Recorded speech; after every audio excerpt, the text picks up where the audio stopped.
The season hasn't even started yet, and we have another injury. You are Locked On Spurs, your daily San Antonio Spurs podcast. Part of the Locked On Podcast Network, your team every day. Welcome back to Locked On Spurs right here on the Locked On NBA Network. I'm your host, Jeff Garcia, Spurs writer for Kens 5 San Antonio. TGIF, everybody. Hope you have a great end of the work week and get ready for the weekend. Hey, you got to look forward to a Spurs preseason game. Yeah, Spurs basketball is back this Sunday. They'll be taking on the Houston Rockets. We're going to be previewing that game. Talk about another injury to the Spurs as the regular season inches closer, and of course, catch you up on the latest Spurs news and notes. But first, I want to thank you for making Locked On Spurs your first listen each and every day. We are free and available wherever you get podcasts, and this episode is brought to you by Bet Online, where the game starts. Who is joining me today on this Friday edition of Locked On Spurs? You know him, you love him. He is the only man I ever seen put the fear in Blanca from Street Fighter. He is James Pledger with San Antonio Sports Star. How do you do it, James? I mean, Blanca just gets all nervous around you. I just hit him with the Ryu Ayukin, and he's done. He's done. I was actually watching Street Fighter 2 before we hit record, and you and I were texting. And I'm trying to talk to James. We're getting ready for the show. We're running down what we're going to talk about. But I only hear every other word from him. I'm saying, Zangief is just wrecking Blanca in my head. I'm like, oh my God, if James was here, he'd probably say, like, well, let's not record. Let's just go and finish this out first. But Street Fighter 2 Blanca wasn't the best. was one of the funnest characters to use in Street Fighter 2 because he turned into that ball, and you had that arm chop move that kept the distance. And then he had the undercut move. Remember, he kind of raised his arm, like kind of swipe up at you to try to lift you. Oh, yeah.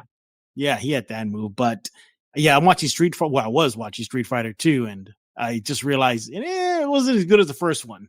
First one was just awesome. First one was good. I mean, the only good thing about the Street Fighter 2 was the Blanca Zangief fight, and then the Honda Dalsim fight where Dalsim just threw in the towel because he sensed was it Ryu or was it Ken? He says Ken. No, Ryu. Ken. In the crowd. Yeah. It was Ken. Oh, okay. Well, he sensed Ken. I think it was Ken. He threw the towel, and like Honda was like, what are you doing? You know, like, and he's like, no, it's okay. You win. But there's something up here, something more powerful. We are about to go into non-Spurs talks. Let's cut this out like right now. And let's dive into it. By the way, we weren't just going to do like an hour of this. Yeah, I know. I wish. Talking about Deadpool and how Logan's coming back and everything. You know what? Save that for the ending in case I need to fill up some time. But he is with San Antonio Sports Star. He is the co-host of the Saturday Morning Hangover. You can follow him on Twitter at @IamPledger. Let's dive into it. James, the Spurs need to stop with open gym. They just got to stop open gym. Well, I don't know. Maybe they should continue it because those that are on the tank train are loving this. But let's go and dive into some Spurs injury news. First, it was Keldon Johnson, dislocated shoulder, out for the preseason, anticipated to start the regular season. How did he suffer that injury? Well, that was an open gym. Well, the Spurs yesterday announced that Josh Primo, a lot of people are looking at him as taking a big step this upcoming season, sidelined a bit. MCL strain, missing the preseason as well, anticipated to start the regular season. Sources tell me that he suffered that injury in open gym. So, yeah, I see a comment right here. They must have been going really hard at each other in open gym before training camp started. But, James, an MCL strain, that's something else. That's you got to be a little more cautious with that type of injury, don't you? Yeah, a little bit. I mean, it depends on the severity of it, obviously. If grade 1, 2, 3, obviously the worst and nearing a tear. But if it's only at grade 1, which by them saying, we fully expect him to be ready by the start of the regular season, with them saying that, it leads me to believe it's on the lower side of the spectrum on grades, which means he might be able to just throw on a brace and play through it if, like, games mattered. but obviously they're going to err on the side of precaution and just sit him down for the preseason. I don't think it's a big to do right now. I'm just wondering how he suffered the injury, considering he built up those tree trunks so much this offseason. Yeah. And again, the open gym, for those of you who don't know what that means, is basically kind of like a volunteer, like show up and play basically before formal training. It's a free run. Yeah, it's a free run, and it's before formal training camp begins, and that's how he suffered it. Common thread again, Keldon Johnson also suffered the same injury. Well, not the same, just suffered the injury in open gym as well. So in the same fashion. Yeah, the same fashion. Yeah, the intensity must have been like ramped up for those games, but nevertheless, you love to see it. But hey, it shouldn't sideline Primo's development too much. You're missing meaningless games. Maybe he's a little slow to begin the season as far as maybe physical and health. I'm pretty sure they're going to keep him well conditioned, but game condition, it'll be a little longer for him to get on board. But James, another injury? Are you thinking what I'm thinking? I'm thinking this is great news. You're loving this injury report, aren't you? Oh, it's fantastic. You've got two of your top 3-4 players already injured before the season even starts.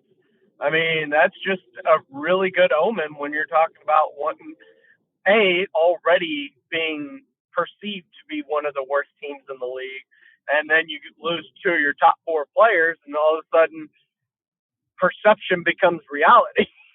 You don't have Keldon Johnson and Josh Primo. Somebody put freaking Devin Vassell in bubble wrap. Well, I don't know. Maybe you don't want to if you're a team tank. No. Maybe, it depends where you want to go with it. I obviously, just because I think they'll be able to lose games on their own.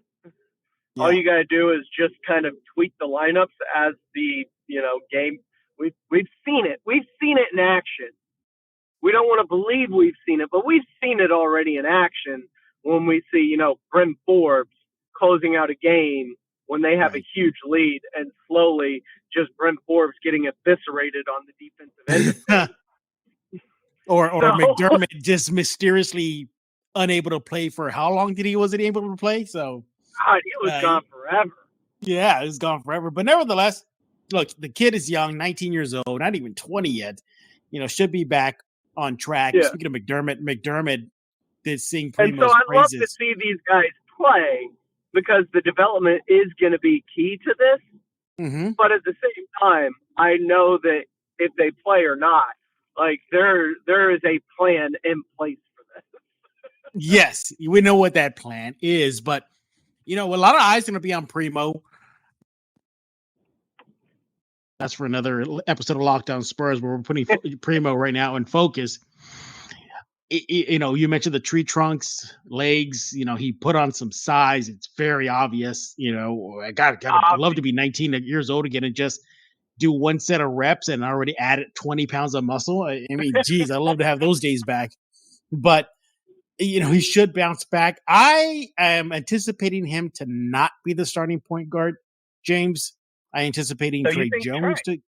I think it's going to be Trey. Now with this injury, it's even more so, and we know how the Spurs are when it comes to injury-related issues. They will extend out how long they're out. The players are out, so another sign that Trey Jones is likely to be named the starting point guard. But James, before we get your take on that, I want to talk to you about betonline.net, your number one source for football betting info this season. Find all the latest player development, team matchups, and news podcasts and in-depth articles and analysis on every game you can find. And as always, BetOnline remains your continued source for all your sport wagering information with live betting, up-to-the-minute scores for every sport out there. The fastest and easy way to check in on all your favorite games, events, including the MLB, MMA, boxing, and golf. And yes, if you want to go see the Spurs line as far as winning the title, well, have fun with that. You can go check that out at betonline.net. Head to the website right now. You got a mobile device, just like James. James is doing it on the mobile device right now with me. Go there right now. Go check it out. BetOnline when the game starts. So we're talking with James Pledger. He is with San Antonio Sports Star. Follow him on Twitter at IamPledger. So do you kind of see, because I guess with the Primo injury, signs are pointing that Trey Jones is likely to get the nod. Yeah.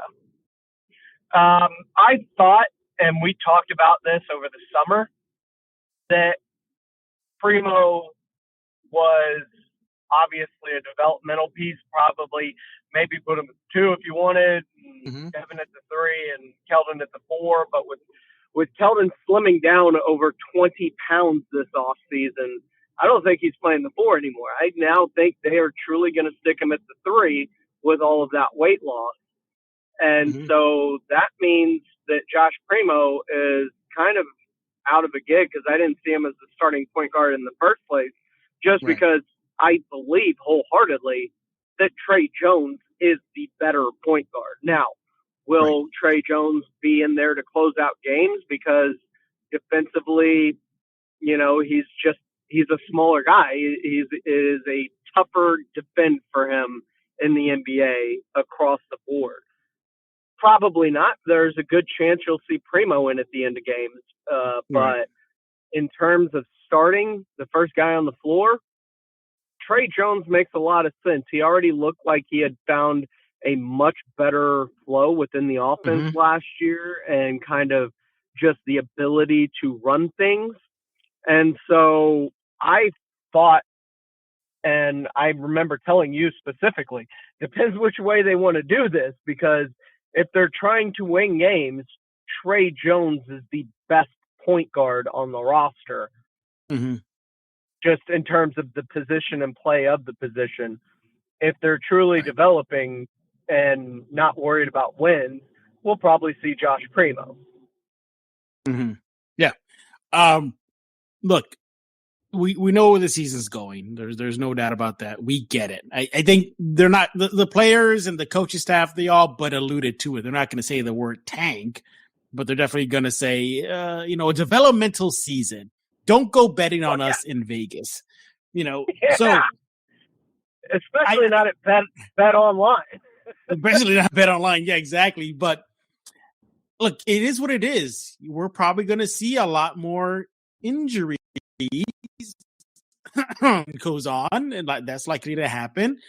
Load management for Keldon if he had an extended amount of games where he's heavy minutes. Same thing for Vassell, but you're certainly right. Dry skin, sneezed one time before the game started. But with speaking of Trey Jones, McDermott recently said at training camp that one thing that's standing out about Trey Jones, at least so far early in training camp, is that he's not hesitant to hit the 3 and take the 3. That's huge. I think another reason to give him the starting job. Yeah. Like I said, I just believe he's the more better suited point guard for the Spurs offense. He's kind of like, remember early in Tony Parker's career when he kept getting submarined with Speedy Claxton? I mean, that's kind of a little bit of what Trey Jones feels like. He feels like he's the better point guard, but we are still trying to develop Tony, because we know in the end he gives us the best chance to be great down the road. And that's kind of what Primo and Trey Jones feels like. Trey Jones is the better point guard, but the higher upside and the development, that's going to land on Primo. Absolutely. But, I'm definitely looking at Primo this entire season. We really he hasn't had a chance to really explode and at least get significant, regular, steady NBA quality minutes. You started seeing a little bit of that towards the end of the season, but with DeJounte gone, and Lonnie gone, there's a lot of minutes for him to eat up. Yeah, it's wide open. James, another reason I brought you on Locked On Spurs today is because your Rockets, yes, everybody, James's team is actually the Houston Rockets, not the San Antonio Spurs. Sorry, are guys. Playing. Everybody boot them out now, kick them out.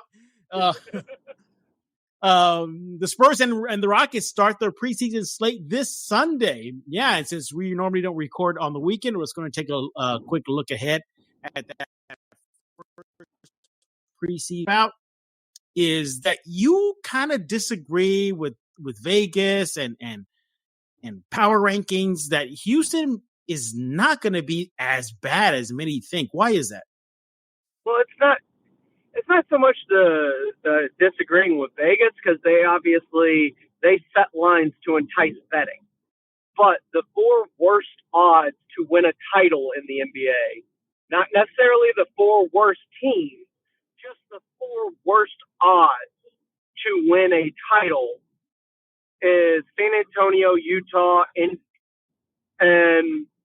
Houston just feels like they're close to making a kind of a bid for that play-in tournament now. Like, I feel like, and this is one of the things where I say there's not many things you can learn from the way the Houston Rockets organization is run. Most of the time, if you're the San Antonio Spurs, because y'all have been the pinnacle of how to run an organization. But with tanking, we laid the roadmap. We are in and out of this in about 2 years. James Harden wanted out. We got him out. We went straight to the bottom. Netted you a top 2 pick. With pick, you get Jalen Green. Jalen Green ends up being the rookie of the year and is phenomenal and looks like he is the cornerstone piece that you are ready to build around. You got an Alperen Sengun in that same draft class who NBA heads and analytics and stat nerds absolutely love Alperen's game. Alperen Sengun is coming into his second season as well. You already had a young player that you picked up for, I believe it was a second-round pick in Kevin Porter Jr., who is averaging about 20 points a game. You got another guy in Josh Christopher later in the draft, but you went down and got the guy that it looks like you're going to build around. All of a sudden, while that guy's developing this past year, you suck again. You get a top 3 pick again, and with that top 3 pick, you take what a lot of people thought was going to be the number 1 overall pick in Jabari Smith. Jabari Smith gives them a versatile 4 that can spread, he can defend, and he's got, it looks like, room to grow as a kind of attacker with the ball as well. So now you've got 2 kind of cornerstone pieces to build around, and it's time to kind of start going back towards the top. I think that Houston will actually contend for a play-in spot this year in the Western Conference. I'm not saying they're going to get there, but they will be in the race for it towards the end of the season. And I think if the Spurs do this right, you announced this year going to the bottom. We are going to be one of the bottom 3-4 teams in the league. Cool. Do it. Yeah. Make sure you do it right. Get one of those top picks. Go get Wemby or Scoot or whoever you need to get. And then while he's developing that next year, you might have one more bad season on top of it. But with Keldon, with Devin, with Primo, with you get that number 1, whether it's Scoot or Wemby, all of a sudden you've got the pieces in place to kind of bounce back up really quickly and kind of look like maybe New Orleans did last year in the way that they kind of bounced back up. And maybe you can make a trade with some of those future draft picks to acquire someone the way they did CJ McCollum to get back on top.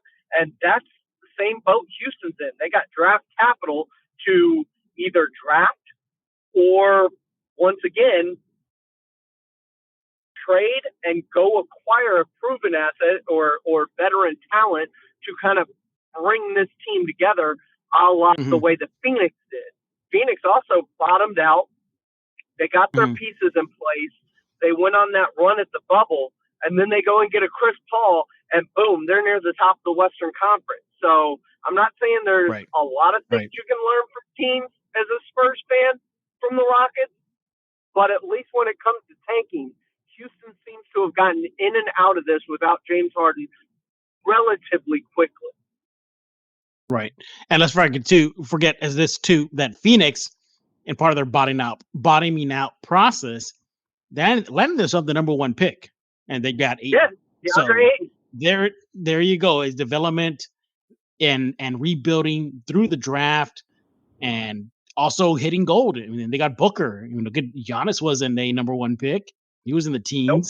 So you got to get lucky, and the best way to do that is via the draft. But as far as the game is concerned, this Sunday, we know Kelton is not going to play. We know Primo's not going to play. The one guy that I'm really looking at to see, and I hope he gets a lot of minutes, is the forgotten rookie, and that is Malachi Branham. And I know a lot of Spurs fans are drooling over Sohan to get minutes and finally see him in action. But I think Branham showed something towards the end of the summer league that I think the Spurs can tap into, because this guy got cooking. And remember, he was just dropping threes in that last game, in minutes, just 5 threes in a row. I as much as I do want to see Sohan play, and as I do, but I really want to see what Malachi can bring, because we kind of know what Blake Wesley's going to bring. We got an idea what Sohan's going to bring, but we don't know where Branham fits in. Your thoughts? I love Malachi Branham. I told you before they drafted him, he reminded me a little bit of DeMar DeRozan and his ability to kind of get a shot, right?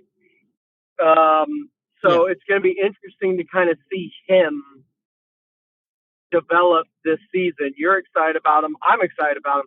Obviously, I'm most excited about seeing Sohan. I don't expect a lot from him. I expect there to be learning and growing and development, and he's going to have to get bigger to guard fours in the NBA, obviously.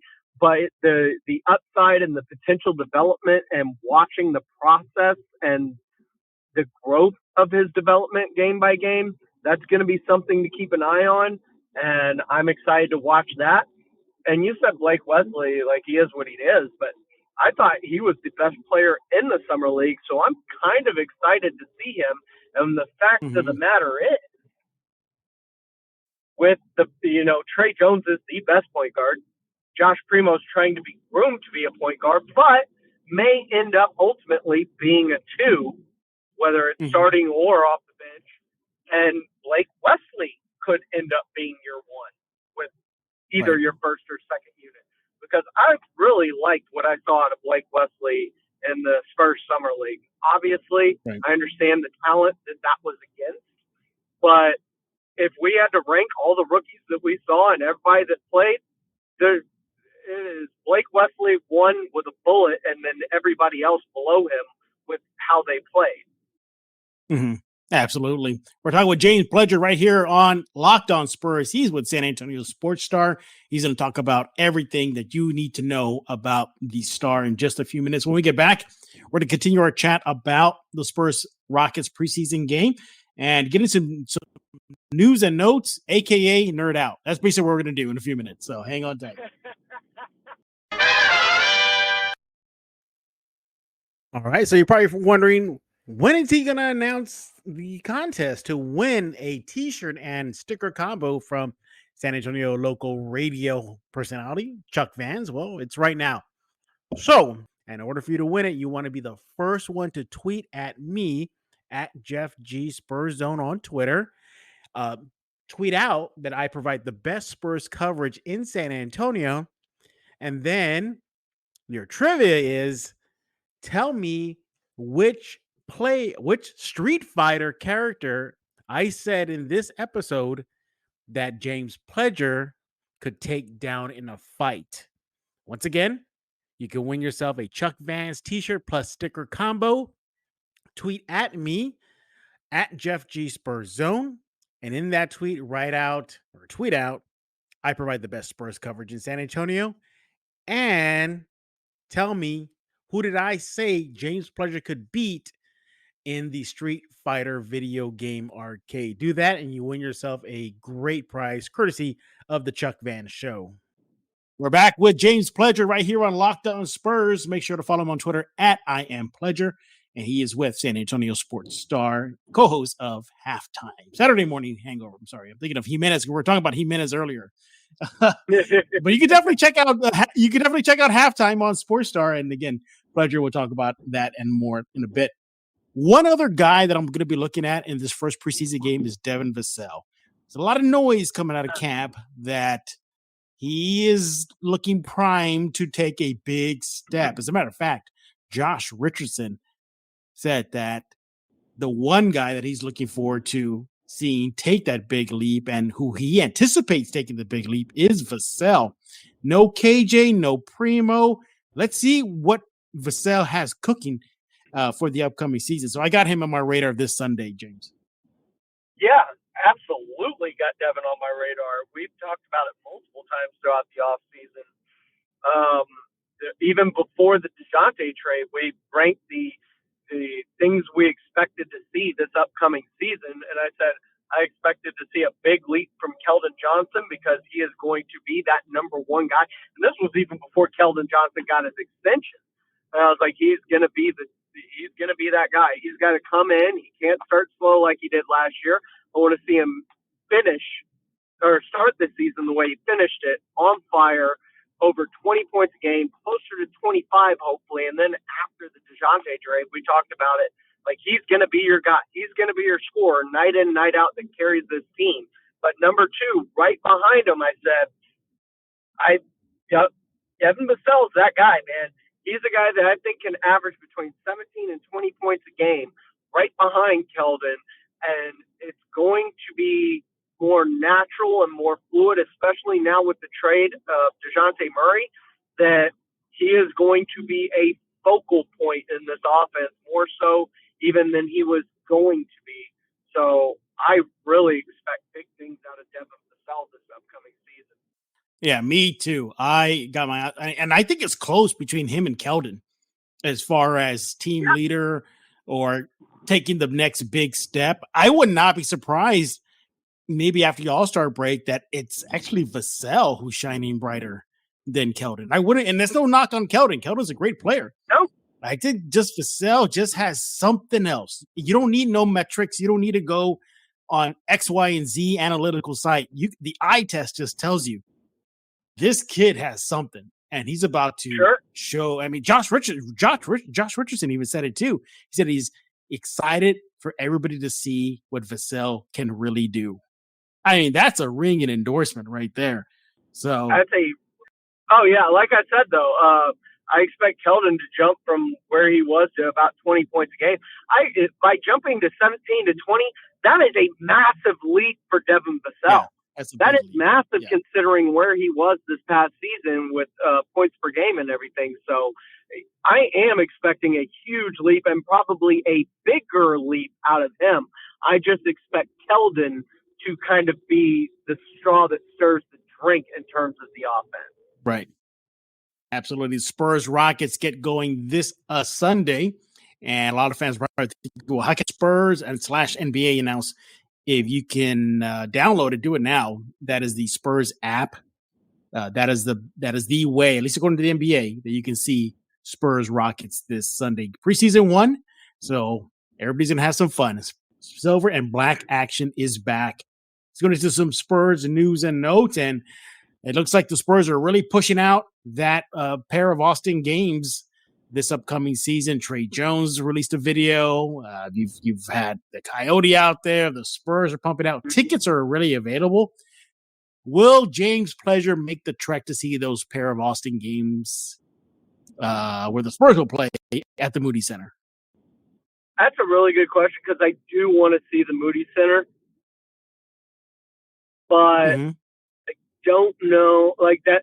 If we're ranking the games that aren't happening in the AT&T Center that I would quote unquote want to and pay money to see, number one on that list with a bullet by itself, alone in first place, it's the Warriors in the Dome. Right. The nostalgia of being in the Alamo Dome, all of that, Curry and Draymond Green and Klay Thompson and Andrew Wiggins, like that's the game I want to see if we're talking about games outside the 8. probably Mexico shortly after that, just because traveling international is always fun. And then the Austin games. Like, the Austin games are, because I got two chances, so they're also less kind of important in terms of, I can't miss this one. Like, I can miss one and still catch the other. You know? Right. So while the matchups for the Austin games aren't great, I think it's the Timberwolves and the Blazers, if I remember correctly. Mm-hmm. While you get the Heat in Mexico and you get the Warriors in the Dome, and plus there's the nostalgia of the Dome. Like, the Austin games just rank the least, and it's not because it's Austin. It's because, A, the matchups, B, the only draw to Austin is just to see the Moody Center, really. Yeah, exactly. And look, they're all going to be fun, whether the games are going to be in Mexico City, at the Dome, at the AT&T, or in Austin. You know, if you're just a fan who understands what the assignment is this upcoming season, and you're just interested in this, just some fun kids getting on the court. Enjoy it. You'll get some cheap tickets this year. Yeah, you'll definitely get some cheap tickets. So yeah, the Austin games, Spurs home, quote unquote, games in Austin, tickets are available. And other Spurs, Nikola Jokic keeps on saying it. He's been saying it since day one, and he said it again. He is a fan of Tim Duncan. He wants to be Denver's Tim Duncan. And then he joked, he goes, but I got to win titles first. So Tim Duncan, despite him being retired for quite a while now, still resonates with the young fans. The young NBA players till today. So that's also good to see. And then finally, I cannot let James go without doing a little quick nerd out with him. Yeah, I am a little. I don't like. Before we do the nerd, because I was kind of expecting you to hit this story with me, and I'm kind of surprised you didn't. Did you see the DeMar DeRozan stuff? What's that? DeMar No, DeRozan. I didn't. What did I miss? All right, I will forward you the link. But basically, DeMar DeRozan said he felt non-existent with the Spurs amid lack of primetime games and coverage.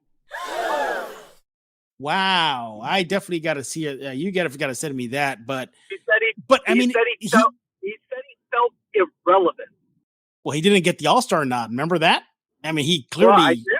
But this just made a case for himself. Yeah, what we've always talked about with the Spurs, and you know, their bottled up nature of how they handle things, and the greatest ringing endorsement. And remember when we were like, oh, maybe DeMar is like talking up the Spurs to Zach LaVine, who's about to enter free agency. Well, the Spurs have all this money. Yeah. Well, judging by those comments, he was not. Wow. Yeah, definitely. That's something there. But, you know, it's not the first time you heard something like this. Remember DeJounte Murray said it's beyond basketball in San Antonio when he took that verbal jab at the Spurs after he got traded. So you're starting to see a little common thread here, aren't you, James? I've been talking about this common thread for a long time with you.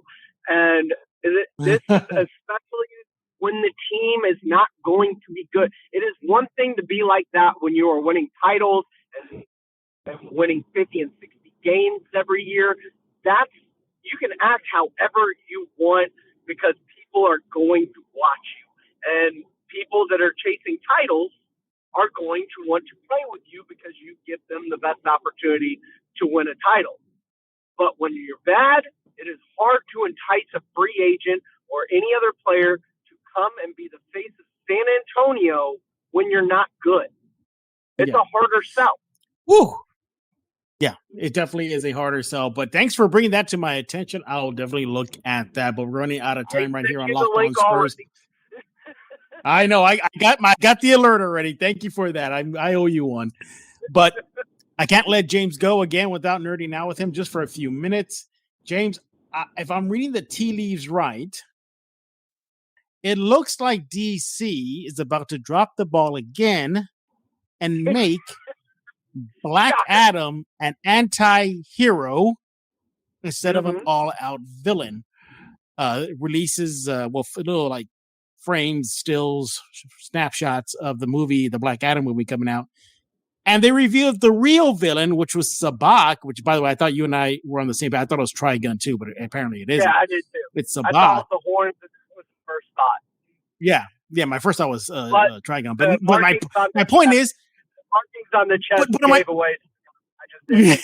Yeah, but the point is, when are the Marvels and your DC's gonna just realize the fan base can handle an all-out, I'm going to end everybody in my sight villain, and enough of this anti-hero stuff. I can't stand it anymore.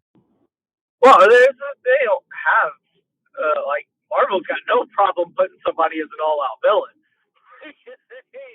They've proved that they will make somebody as evil as they have to in terms of villainy. But like with Black Adam, and he has taken the turn in the comics recently towards anti-heroism. Yeah. But he came in as a straight villain, and I was thinking this whole time they were bringing him in to be the big bad to Shazam. Like, I thought that's where they were going with this. And nope, already going to make him a semi-quasi good guy with a bad attitude. Just another anti-hero. I mean, look at what Sony did to Venom. I mean, that's just horrible what they did to him. Made him more of a joke now. But on the positive side, okay, fine. If you want, right. Look, here's my thing. If you want to evolve one of these characters into an anti-hero after they establish themselves, go for it. But if this is your first introduction, DC's first introduction to Black Adam, so show him in his origin setting, which was an all-out villain. I mean, for those who have never read the comic or seen some of the DC movies featuring him, he don't mess around. He doesn't play. He wants to make the world bend the knee to him. Right. And now I'm going to get anti-hero. Good Lord. Here we go. Well, maybe they will just, I don't know. I'm going to talk about anti-heroes that are getting it right. You're right. Exactly. Yeah. What about that route? But nevertheless, yeah. That's three, man. Can you believe Hugh Jackman is back? They must have paid him a boatload of money. I'm sure they probably did. Are you kidding me? This is the multiverse saga. They can bring Hugh Jackman back, but this apparently is the real, like, Logan, Hugh Jackman. Yep. But Logan took place, as they described in a teaser, in 2029. The MCU is only currently at 2025. So they can drop him in and not mess with the continuity of Logan. Right.